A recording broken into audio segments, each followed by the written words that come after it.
Tom likes animals. Tom's favorite animal is cat. Is a cat. The book has a picture of a cat. The cat is black and white. The cat is small. Tom reads about the cat. The cat likes to play. Tom smiles. He likes the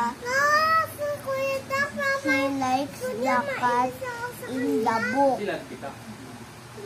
Tom's mother reads with him. She sits next to Tom. She reads a different book. Her book is about dress.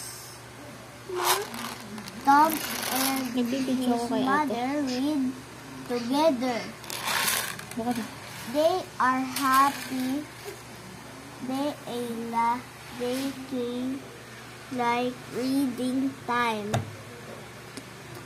Tom reads for 20 minutes. Then he Tapos na? Okay, sino daw yung bata sa story? Tom. Sinong kasama niya nagre-read ng book? Mother. Anong favorite daw nilang gawin? Cat. Reading. Cat. Ilang minutes daw siya nagre-read araw-araw? 20 minutes. 20 minutes. Okay.